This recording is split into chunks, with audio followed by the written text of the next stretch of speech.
Hello friends, this is Kartik and welcome to K Pathshala. तो friends, जैसे कि हम ग्रुप थ्योरी कर रहे थे, उसकी दो हमने अभी तक पार्ट कर लिए थे, जिसमें हमने सब ग्रुप और सेमी ग्रुप की इंट्रोडक्शन कर ली थी और ग्रुप के रिलेटेड जो थ्योरम थी वो कर ली थी। तो अब हम नेक्स्ट करते हैं उसके सब ग्रुप और सेमी ग्रुप के रिलेटेड कुछ थ्योरम्स हैं। ठीक है, तो उसको आज हम कंप्लीट करेंगे। तो सबसे पहले थ्योरम करते हैं। जैसे कि ये रिजल्ट ही होते हैं, तो इसका प्रूफ अगर करना है तो एक एक पेज का तो इसका प्रूफ ही है। तो एग्ज़ाम में आपको प्रूफ नहीं आएंगे, सिर्फ थ्योरम्स आएंगी। तो वो थ्योरम्स जो एग्ज़ाम में इंपॉर्टेंट आने वाली, वो मैं आपको बस करवा रहा हूँ। ठीक है, तो हर टॉपिक के रिलेटेड 8 से 10 थ्योरम्स हैं। उसको अगर आपने याद कर लिया तो उससे बाहर कुछ नहीं आएगा। बाद में आपको प्रीवियस ईयर के मैं क्वेश्चन भी करवाऊंगा, जिससे आपको पता चल जाएगा। ठीक है, तो सबसे पहले करते हैं सब ग्रुप और सेमी ग्रुप की इंट्रोडक्शन। मैंने पिछली वीडियो में करवाई है। ठीक है, अगर उसने सॉरी, अगर आपने वो नहीं देखी है ना, तो वो आप देख सकते हो जाके वीडियो में, क्योंकि उसके बिना आपको थ्योरम्स का कुछ समझ नहीं आएगा। ठीक है, तो अभी स्टार्ट करते हैं, टाइम नहीं वेस्ट करते हैं। सबसे पहले करते हैं, एक तो हम बता दूं आपको, जब भी मैं ग्रुप की बात करता था तो मैंने बोला था कि ग्रुप को हम जी से डिनोट करते हैं। ठीक है, तो अगर हमने सब ग्रुप की बात करनी है तो सब ग्रुप को हम किसी न किसी लेटर से डिनोट तो करेंगे। तो उसको हम एच से डिनोट करते हैं, जो हमारे पास जनरल नोटेशन है। अदरवाइज आप क्या कर सकते हो, मैंने बोला था ग्रुप को आप किसी भी अल्फ़ाबेट से कर सकते हो, उसी तरह से फिर सब ग्रुप को भी किसी भी अल्फ़ाबेट से हम लिख सकते हैं। ठीक है, लेकिन अगर हमारे पास जनरल बात करें तो जनरल ग्रुप को हम जी से लिखते हैं और सब ग्रुप को एच। और सब ग्रुप आपको पता है कि क्या होता है, सबसेट होता है हमारे पास ग्रुप का, तो इसलिए हमारे पास एच सबसेट हो जाता है ई का। इतना अभी के लिए आप याद रख लो। वैसे मैंने ये बताया था आपको जो पिछली वीडियो में, जहाँ पे इसकी डेफिनेशन दी थी। ठीक है, तो बिना डेफिनेशन के आपको समझ में नहीं आएगी थ्योरम, तो थोड़ा सा मैंने इसलिए बता दिया ये। अभी स्टार्ट करते हैं। ठीक है, तो सबसे पहले फर्स्ट हमारे पास जो थ्योरम है, फर्स्ट थ्योरम क्या कह रही है हमारे पास। अब एच मैंने बोला था, तो कह रहे कि अगर एच हमारे पास कोई सब ग्रुप है, मान लो हमारे पास एच इज सब ग्रुप। अब सब ग्रुप को मैं बार बार लिखूंगा नहीं, तो मैं जे लिख दूंगा अब। ठीक है, शॉर्ट में एस और जी। तो सब ग्रुप जे हमारे पास कह रहा है, और एच इज सब ग्रुप है हमारे पास। किसका होगा सब ग्रुप, किसका होता है, तो वो ग्रुप का ही होता है। तो एच इज सब ग्रुप ऑफ जी, जो कि हमारे पास ग्रुप है। अगर ये हमारे पास पॉसिबल होता है तो हमारे पास इफ एंड ओनली इफ एक रिजल्ट होता है, if and only if A B inverse, जो हमारे पास ए और बी का होल इनवर्स होगा, वो बिलोंग्स टू किसको करेगा, एच को। ठीक है, और अगर हम बात करें ए और बी की, तो ए और बी कहाँ से आ रहे हैं हमारे पास। अब हम क्या बात कर रहे हैं, सब ग्रुप की बात कर रहे हैं। तो सब ग्रुप में हमारे पास सारे एलिमेंट जो होंगे वो कहाँ से आएंगे, सब ग्रुप से ही आएंगे। अगर हम ग्रुप की बात करते हैं तो मैंने बोला था कि सारे के सारे एलिमेंट ग्रुप से आते हैं। अगर सब ग्रुप की बात आ रही है तो सारे के सारे एलिमेंट सब ग्रुप से आते हैं। तो जे हमारे पास था एच इज है सब ग्रुप ऑफ ग्रुप मीन्स की जी का।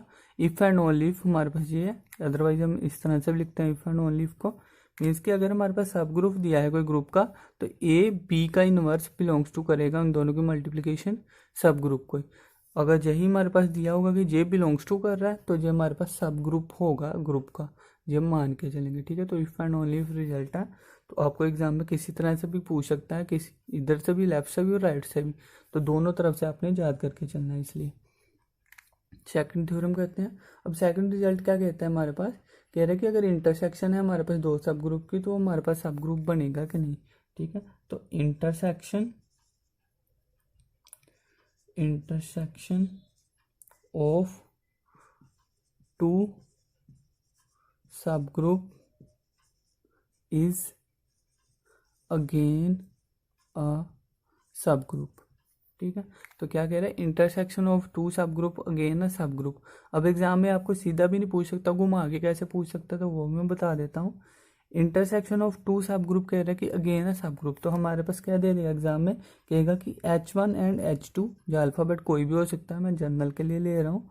तो H1 एंड H2 कह रहा है कि दो हमारे पास मान लो कोई दिए होंगे हमारे पास सब ग्रुप, कहेगा हमारे पास कि H1 इंटरसेक्शन H2 हमारे पास सब ग्रुप है, ग्रुप है, सेमी ग्रुप है, इस तरह से कुछ भी वो पूछ सकता है जो हमारे पास जनरल ठीक होगा। अब हमारे पास देखो, अगर उसने पूछ लिया सब ग्रुप है, तो सब ग्रुप क्या होगा हमारे पास, सबसेट किसका होता है ग्रुप का, तो वो हमारे पास क्या होगा, सेमी ग्रुप भी होगा ना। और सब ग्रुप हमारे पास सारी प्रॉपर्टी सेटिस्फाई करता है ग्रुप की, तो वो ग्रुप भी होगा। तो इस तरह से भी पूछ सकता है सेमी ग्रुप, सब ग्रुप, ग्रुप और ऑल ऑफ दीज, तो वो हमारे पास फिर ऑल ऑफ दीज भी आएगा। तो ये चीज़ का ध्यान रखना है कि आपने सिर्फ ये एक नहीं देख लेना कि आगे ना हो। वैसे तो ऑल ऑफ दीज का आता है, बहुत कम है क्वेश्चन में, लेकिन फिर भी अगर आ जाए तो मैंने वो आपको बता दिया। तो ये था हमारे पास इंटरसेक्शन के लिए। अब हम देखते हैं अगर इंटरसेक्शन के लिए पॉसिबल है तो जूनियर के लिए पॉसिबल है कि नहीं। तो जूनियर के लिए हमारे पास थोड़ी सी कुछ कंडीशंस आती हैं, ठीक है। तो पहले मैं बता देता हूँ आपको। अगर कह दे हमारे पास सिंपल जूनियन, तो जूनियन ऑफ टू सब ग्रुप इज मे और मे नोट भी बोल सकते हो आप, तो मे नोट ही लिख देता हूँ मैं, मे नोट भी है सब ग्रुप, ठीक है। क्योंकि ये हो भी सकता है नहीं भी हो सकता, तो मैं कंडीशन बताऊंगा अभी इसकी। यूनियन ऑफ टू सब group is may note be a सब ग्रुप, ठीक है। तो जो जूनियर, अगर इंटरसेक्शन की बात करें तो वो डेफिनेटली हमारे पास क्या होगा, इंटरसेक्शन और दो सब ग्रुप की सब ग्रुप ही होती है। लेकिन जूनियर हमारे पास कह रहा है कि हमारे पास नहीं होगा, हमारे पास सब ग्रुप, हमारे पास अगर दो सब ग्रुप की जूनियर करते हैं तो वो जरूरी नहीं है कि वो जूनियर हो।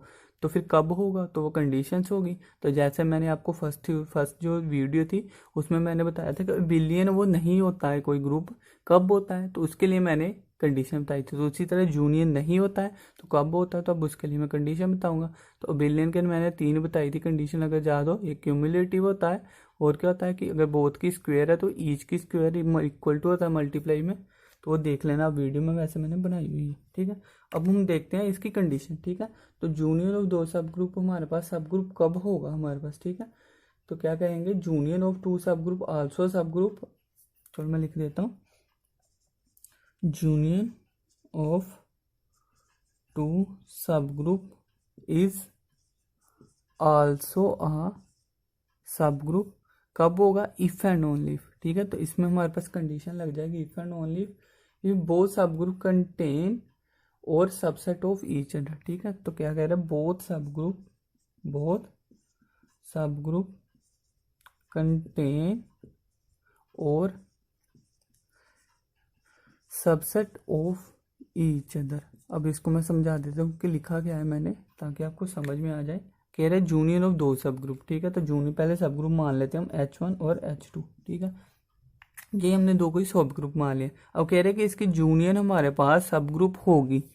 वैसे तो हमारे पास जनरल नहीं होती है, तो क्या कह रहे हैं हमारे पास जूनियर इसकी सब ग्रुप दोनों की अगेन सब ग्रुप होगी इफ एंड ओनली, ठीक है। ये देखो इफ एंड ओनली, इसका कंडीशन का मतलब क्या हुआ, बोथ सब ग्रुप कंटेन और सबसेट ऑफ ईच अदर। तो कंटेन कर रहे हैं बोथ सब ग्रुप मीन्स की दो ही है, तो बोथ मीन्स की ईच अदर। तो H1 सबसेट है H2 का, और H2 सबसेट है हमारे पास H1 का। ये तो हुआ सबसेट के लिए। अगर कंटेन की बात है, कंटेन भी सेम बात होती है। कंटेन में क्या हो जाता है, H1 कंटेन कर रहा है H2 को, और H2 कंटेन कर रहा है हमारे पास H1 को। इसके नीचे अब लगा सकते हो, लाइन भी लगानी है तो ये देखो। अब इसमें क्या था, बस ये हमारे पास H1 सबसेट बन रहा था, इसमें H2 सबसेट बन रहा है। तो कंटेन क्या होता है, एक दूसरे के उलट होता है, ठीक है। तो अगर दोनों है तो फिर हम सबसेट भी लिख सकते हैं, कंटेन भी लिख सकते हैं, कोई चक्कर नहीं होता। अगर एक हो तो फिर हमें देखना पड़ता है कि क्या है। तो इसलिए मैंने कंटेन सबसेट दोनों बता दिए।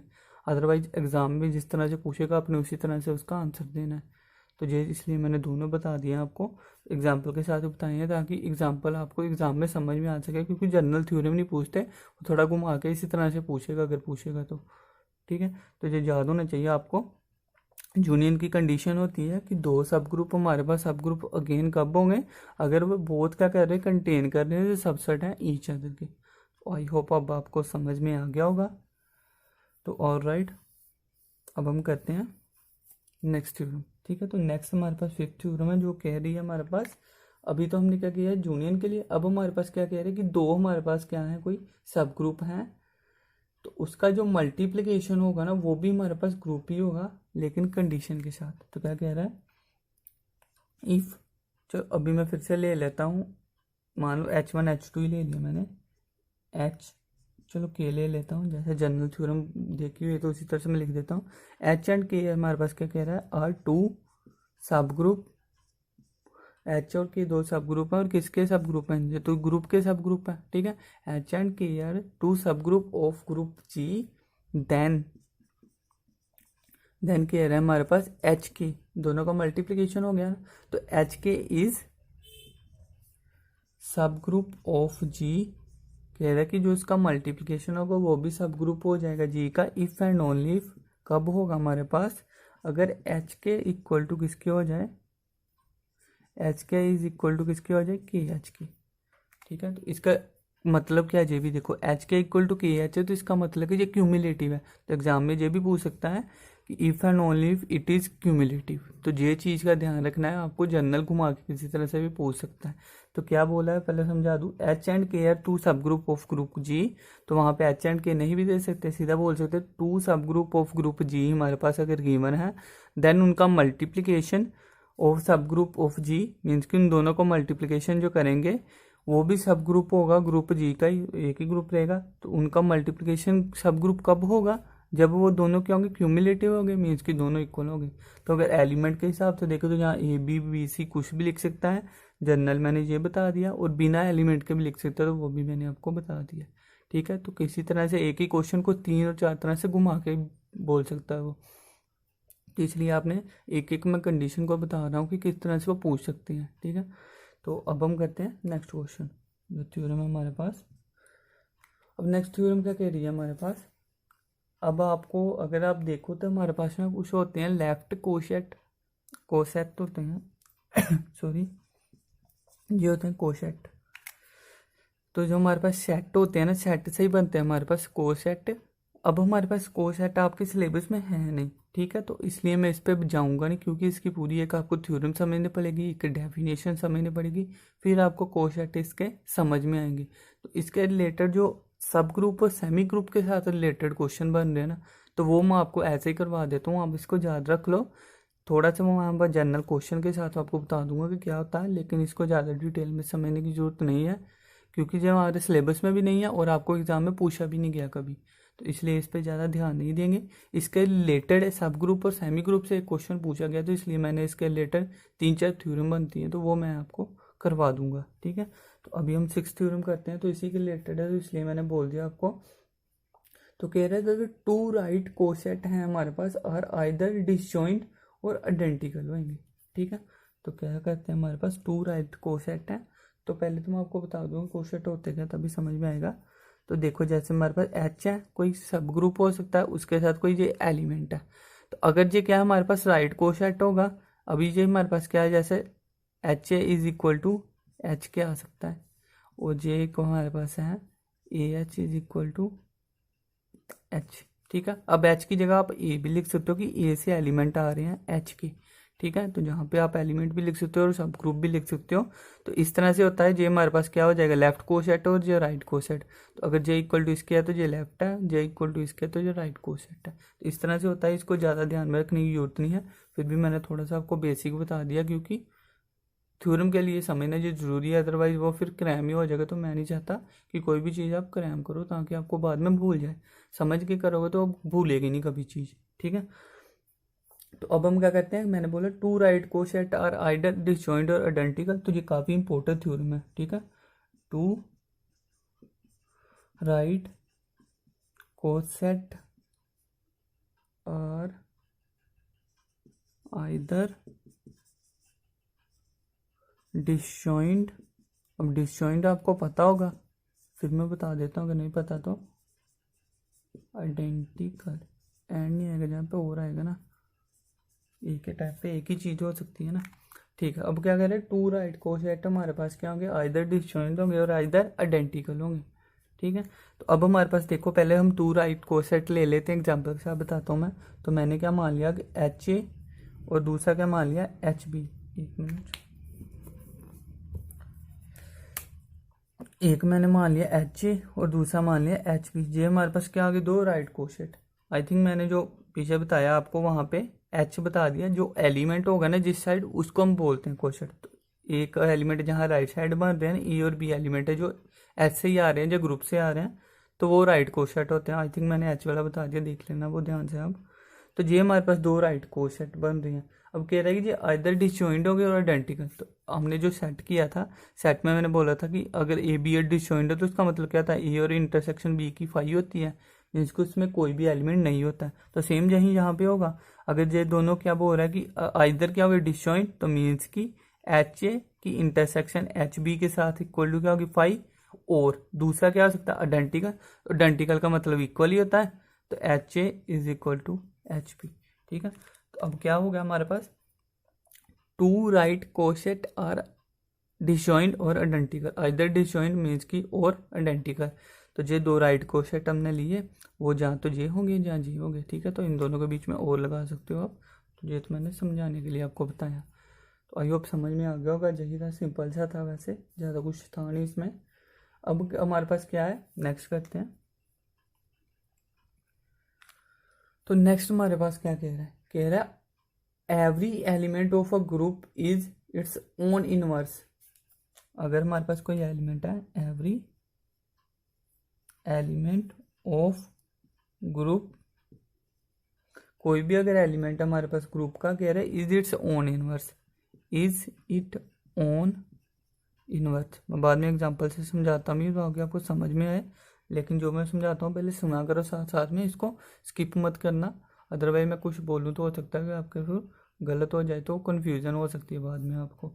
Every element of group is its own inverse, then group is abelian. ठीक है, तो अबिलियन की देखो एक और कंडीशन आ गई, देन ग्रुप इज अबिलियन। ठीक है, तो इसलिए मैं कह रहा हूँ कि जो पिछला आपको है वो साथ साथ में याद रखना पड़ेगा, तभी आप आगे का कह सकते हो फॉरवर्ड कर सकते हो। अदरवाइज इसमें क्या होगा कि पीछे वाले सारे के सारे ग्रुप सेमी ग्रुप उनकी कंडीशन चलती जाएंगी साथ में, तो वो आपको याद रखनी पड़ेगी। तो जब भी आप वीडियो देखो, आप मेरी वीडियो को 1 2 बार 3 बार भी देख सकते हो, क्योंकि सुनने से कई बार चीज़ ज़्यादा याद हो सकती है। इसलिए आपको अगर तो आप सिलेबस जैसे भी नोट्स बना रहे हो, नोट्स बनाने के बाद आप देख सकते हो सीधा भी, अदरवाइज मैं आपको करवाऊंगा ही नहीं, तो वहाँ से आप देख सकते हो। तो every element of a group कह रहे हैं is its own inverse, then it is abelian. तो ये एक और इम्पोर्टेंट होगी, और आई थिंक ये हमारे पास एग्ज़ाम में आई भी हुई है, जो हमारा प्रीवियस ईयर एग्जाम है ना वहाँ पे आई भी हुई है, तो इसको ध्यान में रख सकते हो। क्या कह रहा है, बिलियन की कंडीशन लगी है कि कोई भी ग्रुप है इज इट्स ओन इनवर्स, कह रहा है कि वो अपना ही इनवर्स भी होगा। मान लो हमारे पास कोई ग्रुप दिया है जी, मान लो जनरल लेके जा रहे हैं, अगर जी हमारे पास कोई ग्रुप है, 1 मिनट, जी हमारे पास कोई ग्रुप है, तो कह रहा है कि जी इनवर्स भी हमारे पास ग्रुप होगा। तो every group has its own inverse. ठीक है, जो भी दिया every group is its own inverse, कि उसका अपना ही इनवर्स होगा, तो वो भी ग्रुप ही होगा। तो देन ग्रुप इज बिलियन है, कि अगर ग्रुप का इनवर्स भी करेंगे तो वो भी ग्रुप ही बन रहा है, मीन्स कि वो 4 प्रॉपर्टी सेटिस्फाई कर रहा है, तो वो अबिलियन होगा, मीन्स कि वो 5वीं प्रॉपर्टी भी सेटिस्फाई करेगा। 5वीं कौन सी है, कि वो क्यूमुलेटिव होगा। ठीक है, तो जनरल प्रॉपर्टी है क्यूमुलेटिव वाली, बाकी अलग से हमारे पास आई है पर्टिकुलर, लेकिन वो जनरल हम मान के चलेंगे क्यूमुलेटिव वाली। तो अगर ये दोनों इनवर्स के साथ एग्जिस्ट हो रहे हैं, तो मीन्स कि ये क्यूमुलेटिव ही है। ठीक है, जैसे हम ये करते हैं ना, एक मैं बता देता हूँ, और क्या करते थे हम, ए और बी का इनवर्स इज इक्वल टू आई, इसको करेंगे तो ए इज इक्वल टू बी हो गया ना। तो ये क्यूमुलेटिव कब हुआ है, जब एक और इसका inverse is equal to identical आ रहा है, तो यही हुआ। कह रहे हैं कि ग्रुप पर उसका इन्वर्स कर रहे हैं, तो दोनों क्या कर रहे हैं, हमारे पास ग्रुप ही बना रहे हैं। तो अगर दोनों इक्वल होंगे तो ग्रुप तो बनाएंगे ही, दोनों में फर्क ही नहीं रहा कोई। ठीक है, तो इस तरह से था हमारे पास। अब लास्ट थ्योरम है एक, जो ग्रुप से रिलेटेड है, तो हाँ इसको भी मैं रब कर देता हूँ। आप इसके नोट्स बना सकते हो, साथ में स्क्रीनशॉट ले लो। वैसे तो मैं आपको रेफ़र करूँगा कि जब आप पढ़ रहे हो ना, उसके साथ या उसके बाद जहाँ पे देख देख के आप नोट्स बनाओ, स्क्रीनशॉट से आपको कुछ जो बोला है तो वो फिर स्किप हो सकता है, तो साथ साथ में जो सुना होगा आपने तो एक्स्ट्रा भी लिख सकते हो। सारा कुछ लिखना पॉसिबल नहीं है, तो जो मैं बोलता हूँ वो भी आप लिख सकते हो फिर। ठीक है, तो इसको मैं थोड़ा सा रब कर देता हूँ अभी। ठीक है, अब हमारे पास 7th थ्योरम होगी ना, अब लास्ट थ्योरम ही होगी आई थिंक, तो ये हमारे पास 8th थ्योरम। इस तरह से हमारे पास जितने भी 7 8 टॉपिक है ग्रुप थ्योरी से रिलेटेड, सभी में से इतने 8 10 के करीब थ्योरम्स हैं। एक बार याद कर लिए तो उसके बाद आपको याद करने की भी जरूरत नहीं पड़ेगी, और आपका जिस सिलेबस में से कोई क्वेश्चन भी नहीं छूटेगा। और कम से कम 6 7 क्वेश्चन आई थिंक आए हुए हैं ग्रुप थ्योरी से अकेले, ज़्यादा ही आए हुए हैं, आई थिंक 10 के करीब आए हुए हैं। तो आप देख सकते हो, नहीं तो प्रीवियस ईयर के टाइम करेंगे हम। तो क्या कह रहा है, अब हमारे पास लास्ट थ्योरम है जो कह रहा है कि अगर हमारे पास 1 1 कोरस्पॉन्डिंग हो रहा है बिटवीन 2 राइट और लेफ्ट कोसेट के बीच में। ठीक है, तो अगर सबसे पहले हम लिखें, मान लो एग्जिस्ट ही कर रहा है ना, तो there exist 1 1 correspondence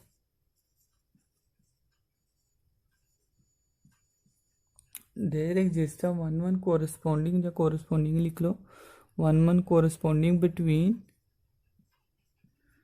to right coset और लेफ्ट कोसेट। अब लेफ्ट भी मैंने बता दिया था, तो लेफ्ट क्या हो सकता है, राइट कोसेट हो सकता है। दोबारा बता दूंगा मैं, there exist a one one corresponding between two right coset and left coset. अगर ये दोनों हमारे पास और कोसेट होते हैं इसके हैं, तो कोसेट ऑफ हमारे पास किसके होते हैं, सब ग्रुप के होते हैं ना, तो इन जी, ठीक है, ग्रुप के होते हैं। लेकिन ये सारे के सारे आकांक्षा देते होते हैं, ग्रुप से आ रहे होते हैं, तो सब ग्रुप होते हैं। तो यही हमारे पास कह रहा है कि क्या कह रहा है कि अगर हमारे पास कोई भी एग्जिस्ट करेगा one one corresponding between two right coset और left coset of H in जी, ठीक है। अब वन वन कोरस्पॉन्डिंग क्या होती है, तो मैं आपको बता देता हूँ थोड़ा सा, अदरवाइज आपको समझ में नहीं आएगा। वन वन कोरस्पॉन्डिंग मतलब, जैसे मैंने आपको आई थिंक किस में करवाया था, जो था हमारे पास काउंटेबल, काउंटेबल और अनकाउंटेबल है, तो मैंने वहाँ पे बताया था कि अगर वन वन कोरस्पॉन्डिंग हो रही है तो वो चीज़ क्या होती है, काउंटेबल होती है। तो अगर आपने वो थ्योरम नहीं देखी, सॉरी वीडियो नहीं देखी, तो वो काउंटेबल वाली जाके देख सकते हो, वहाँ से आपको वन वन कोरस्पॉन्डिंग का पता चल जाएगा। अदरवाइज मैं थोड़ा सा जनरल बता देता हूँ। अब उसने दो राइट कोसेट या लेफ्ट कोसेट बोला ना, तो मान लो एच ए और एच बी राइट कोसेट है, चाहे लेफ्ट ले लो, कोई फर्क नहीं पड़ेगा। जे राइट वाले हैं और जे लेफ्ट वाले हैं, कोई भी एक लेकर चलिए एक टाइम पे, क्योंकि और दिया है। तो मान लो राइट लेकर चल रहे हम, एच ए और एच बी हमारे पास दो राइट कोसेट दिए हैं, कह रहे हैं उसके बीच में वन वन कोरस्पॉन्डिंग है। मीन्स कि अगर हमने मान लो एग्जाम्पल के लिए टू टू बिलोंग्स टू कर रहा है एच ए को, तो उसने क्या बोला कि वन वन कोरस्पॉन्डिंग हो रही है ना, तो वही एलिमेंट किस में आ जाएगा, एच पी पे में आ जाएगा। यही होता है ना, अगर हम जनरल बात करें तो वन वन कोरस्पॉन्डिंग होती क्या थी, कि अगर हमारे पास क्या है, कोई भी फंक्शन लेकर चलते थे और उसके एलिमेंट भी क्या आ जाते थे, जैसे हम ए और बी लेकर चलते थे, f of a equal to f of b अगर है हमारे पास, तो विच इम्प्लाइज क्या हो जाता था, ए इज इक्वल टू बी हो जाता था। तो जो फंक्शन की बात थी, इसलिए फंक्शन में है वन वन वैसे, और फंक्शन आपके सिलेबस में है नहीं, रिलेशन में है। जब हम करेंगे लिमिट कंटिन्यूटी सारा, तो तब हम फंक्शन करेंगे, उसका डायग्राम के साथ करेंगे, क्योंकि वो फंक्शन समझना जरूरी है। ट्रिग्नोमेट्रिक के लिए लिमिट फंक्शन हो गया, और जो हमारे पास जो 3D ज्योमेट्री आएगी, सभी के लिए फंक्शन समझना जरूरी है। तो तब मैं फंक्शन समझाऊंगा, अदरवाइज सेट के लिए फंक्शन जरूरी नहीं था, और ना ही कुछ आया है उसमें, और ना ही सिलेबस में, तो तब मैंने इसलिए नहीं समझाया। लेकिन बाद में हमें करना ही पड़ेगा फंक्शन, लेकिन उसका यूज़ नहीं होगा कहीं पे, मीन्स कि उसकी हेल्प होगी उसकी वजह से आपकी दूसरे क्वेश्चन करने में, लेकिन उसका पर्टिकुलर क्वेश्चन एक भी नहीं आया हुआ, लेकिन हमें करना पड़ेगा, क्योंकि उससे क्वेश्चन आसान होंगे। अगर आपने टाइम बचाना है तो वो क्वेश्चन करना पड़ेगा, तो तब करेंगे तो आपको समझ में आ जाएगा वो भी। तो अभी तक इतना ही था। हमारे पास क्या कह रहे हैं कि there exist a one one corresponding between दो राइट कोसेट और लेफ्ट कोसेट के बीच में सब ग्रुप के, जो ग्रुप से आ रहे हैं। तो जो मैंने बता दी कि वन वन कोरस्पॉन्डिंग होती है क्या है, और इसके साथ लेना है हमने, मीन्स की एफ ऑफ करेंगे एच ओ ए और F of H B equal करेंगे, तो H A equal to H B आ जाएगा, ठीक है। जहाँ ए बी लिया ना, तो जहाँ राइट कोसेट लेफ्ट से कोसेट कुछ भी ले सकते थे, एच ए और एच बी, तो इस तरह से था, ठीक है। आई थिंक समझ में आ गया होगा आपको। तो आई थिंक अभी के लिए इतने काफ़ी है। तो जो हमारे पास इसी के साथ सब ग्रुप और सेमी ग्रुप का जो टॉपिक था वो फिनिश हो गया है।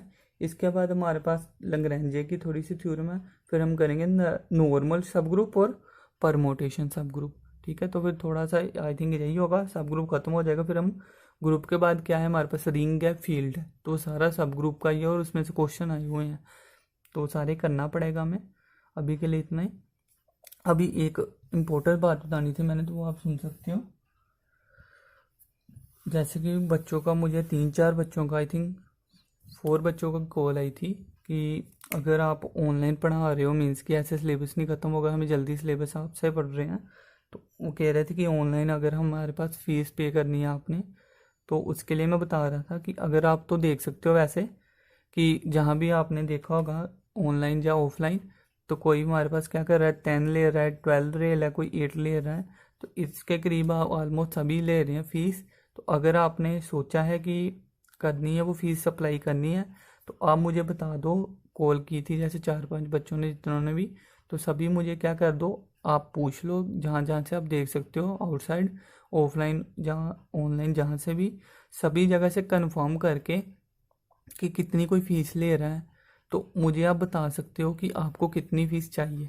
अगर मुझे सही लगेगा कि मुझे मैनेज हो रहा है उस फीस में, तो मैं आपको ऑनलाइन पढ़ा दूंगा फिर, और इसमें क्या होगा, जैसे वैसे तो मैं ऑनलाइन आपको फ्री ऑफ कॉस्ट तो पढ़ाऊंगा ही, लेकिन इसमें जैसे है कि आपने देखा होगा कि काफ़ी टाइम लग रहा है। अगर आपको जल्दी चाहिए तो अगर तो आप मीन्स की फ़ीस दे के पे करोगे तो फिर तो मेरे हेडेक बनती है कि मैं 30 डेज़ में आपका सिलेबस कंप्लीट करवाऊंगा। मीन्स कि 30 डे का टॉपिक होगा, लगेंगे तो ज़्यादा डेज। जैसे मैंने अभी तक जितना नोट्स बनाए ना अपने अकॉर्डिंग 30 टॉपिक का टॉपिक मेरे पास टोटल बने हुए हैं, ठीक है। जैसे मेजर टॉपिक 30 बने हैं, तो रोज़ का मैं एक टॉपिक फिनिश करवाऊंगा तो 30 डेज़ में हो जाएंगे। लेकिन क्या होगा, जब एक मैं टॉपिक करवाऊंगा तो उस एक टॉपिक के रिलेटेड मैं 100 MCQ भी आपको करवाऊंगा। वो मेरी हेडेक है कि मैं कहाँ से करवाता हूँ या जैसे करवाता हूँ। एक टॉपिक फिनिश होगा एक दिन, अगले दिन उसको मैं क्या करूँगा, उसकी PDF आपको जो मेरी हैंड रिटन होगी, क्योंकि अभी मेरे पास PDF बनाने के लिए कंप्यूटर पे टाइम नहीं है इतना। तो अगर आपने करना है तो हैंड रिटन मेरे पास है MCQ, तो वो आपको मैं PDF सेंड करूँगा। आप उसको MCQ ट्राई करोगे आंसर की के साथ, आंसर की मैं लास्ट में दे दूंगा। जितने आपके सही होते हैं गलत होते हैं उसकी कन्फ्यूज़न रखना है। अगले दिन जो हमने टॉपिक किया होगा उसके रिलेटेड हम क्या करेंगे, फिर मैं वीडियो एक फिर से बना दूंगा और उसकी आंसर की को जो कन्फ्यूज़न होगी वो उसको पोस्ट कर दूंगा। लेकिन वो सारे के सारे फिर आपको ही दिखेगी जो फीस पे करेंगे, ठीक है। तो वो आपको फिर क्या होगा, एक दिन हमारे पास वीडियो एक टॉपिक होगा और एक दिन उसके रिलेटेड MCQ होंगे। तो इस तरह से आपका सिलेबस ख़त्म कर दूंगा फिर मैं। तो डेली के आपको 1 घंटे का करीब 1 आवर के करीब एक वीडियो मिलेगी और उसमें हमारे पास हम कोशिश करेंगे कि एक वीडियो में ही एक टॉपिक फिनिश हो जाए। अगर कोई ज़्यादा ही बड़ा टॉपिक होगा तो उसको हम 2 वीडियोज़ में करेंगे, अदरवाइज एक वीडियो एक ही टॉपिक में फिनिश हो जाएगी। तो अभी के लिए यही है कि अगर आप चाहते हो सच में कि ऑनलाइन पढ़ना, जैसे कि मैंने बताया कि 4-5 बच्चों की कॉल आई थी कि सर हमें आपसे ही पढ़ना है, तो समझ आ रहा है, तो आई होप समझ भी आ रहा होगा क्योंकि हम काफ़ी मेहनत से नोट्स बनाए हुए हैं और मैं ऑफलाइन आपको पढ़ा भी रहा हूँ काफ़ी बच्चों को मैंने कोचिंग दी भी है। तो अगर आप ऑनलाइन चाहते हो पढ़ना तो आप मुझे कॉल कर सकते हो, जिन बच्चों ने कॉल की थी दोबारा कॉल कर सकते हो और आप मुझे अपना बता सकते हो कि फ़ीस किस तरह से, आपको कितनी फ़ीस चाहिए, कितनी आप अफोर्ड कर सकते हो। क्योंकि मैं जहाँ पे आया था जब तो मैं पैसों के लिए बिल्कुल नहीं आया था, लेकिन अभी मैं क्या आपको पता होगा जैसे कि मैं 8 से 12 तक की ऑनलाइन क्लासेस भी दे रहा हूँ, ट्यूशन क्लासेस। तो उस वजह से क्या है हमारे पास कि जो इंटरनेट है मेरा वो भी ख़त्म हो जाता है और टाइम भी ज़्यादा लगता है ऑनलाइन में। तो उस वजह से आपको मैं टाइम मैनेज करने में मुश्किल हो रही है। वो मेरी 8 से 12 क्लासेस भी चल रही हैं लेकिन वो प्राइवेट वीडियो चल रही है तो इसलिए आपको दिख नहीं रही है, ठीक है। तो वो आप बता सकते हो, वो भी कोई स्टूडेंट है आपका तो वो भी मुझे बता सकते हो कि कोई ने ट्यूशन क्लासेस लेनी है। तो वीडियो के लिए मैंने बता दिया। अब आप मुझे जितने भी 4-5 बच्चों ने कॉल की थी तो वो मुझे दोबारा कॉल कर सकते हो और कॉल करके मुझे बता दो कि आपके लिए कितनी फ़ीस अफोर्डेबल है। तो फिर मुझे अगर मैनेज होगा तो फिर मैं वीडियो बना दूंगा एक और बता दूंगा किस तरह से हमारा स्ट्रक्चर होगा सारा, कि किस तरह से हम पढ़ेंगे सारा का सारा, जो फीस पे करेंगे उनके लिए कि किस तरह से होगा, किस तरह से हमने ज़्यादा से ज़्यादा 30 से 45 डेज़ के बीच में कोशिश करनी कि कंप्लीट हो जाए आपका सिलेबस, ठीक है। तो इस तरह से करके चलना है। आप सोच रहे हो अगर एक MCQ तो 60 डे लगेंगे, लेकिन कुछ टॉपिक ऐसे हैं जैसे आपको पता हो अगर, तो लिमिट हो गया, कंटिन्यूटी हो गया, हमारे पास डिफरेंशिएबिलिटी हो गया। तो ये सारे टॉपिक हैं तो अलग अलग लेकिन ये सारे कनेक्टेड है, तो मैं सारे एक ही टॉपिक जो 2 वीडियो में फिनिश करूँगा इसको, क्योंकि ये सारे आपस में कनेक्टेड है तो अलग अलग नहीं हम इसको बोल सकते हैं, लेकिन मैंने लिखे अलग अलग हुए हैं तो इसलिए मैं बोल रहा हूँ कि जो 30 डे से भी कम में हो जाएगा अगर करना होगा सिलेबस के अकॉर्डिंग। फिर साथ में MCQ भी करनी है और MCQ की बाद में आपको एक वीडियो में प्रोवाइड करूँगा और उसमें आपको शॉर्टकट के साथ उसके आंसर भी दूंगा। तो ये आपने अगर करना है तो मुझे कॉल कर सकते हो। पहले आप सभी जगह से पता कर लो जितनी कोई फीस ले रहा है, आप उससे उतनी या उससे कम जितनी भी आप देखना चाहते हो तो मुझे एक आधे दिन में कंफर्म करवा दो, ठीक है। अदरवाइज़ मैं ये वीडियो तो आपको जो करवा रहा हूँ तो ये तो चलेगा ही, लेकिन ये हो सकता है कि पता नहीं, अब देख लोगे कितने टॉपिक है, 30 बोल रहा हूँ, अभी फिक्स तो टॉपिक चल रहा है आई थिंक हमारा। तो इस तरह से चलेंगे तो टाइम तो लगेगा, लेकिन ये मैं जितना भी बना रहा हूँ कि मैं जल्दी में नहीं बनाना चाहता क्योंकि आगे आपके बच्चों को आ सके। जैसे कि आपको पता है कि लॉकडाउन अगर ख़त्म हो सकता है तो हो सकता है, जहाँ तक मुझे लग रहा है अगस्त में हमारे पास इसकी जो नोटिफिकेशन आई हुई है उसके एग्ज़ाम की नोटिफिकेशन भी आ जाएगी, एग्ज़ाम डेट आ जाएगी अगस्त तक। तो अगर आप चाहते हो कि अगस्त तक पूरा सिलेबस ख़त्म हो तो फिर तो वो तो ऑनलाइन आपका इसी तरह से हो सकता है फिनिश, अदरवाइज मैं करवाऊँगा लेकिन उसमें टाइम लगेगा।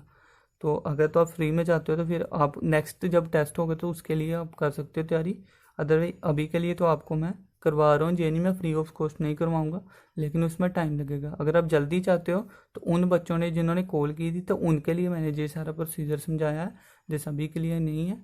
लेकिन अगर आप चाहते हो कि कम अफोर्डेबल मील्स की फ़ीस में आप चाहते हो कि हो जाए फिर भी, तो फिर आप मुझे कॉल कर सकते हो।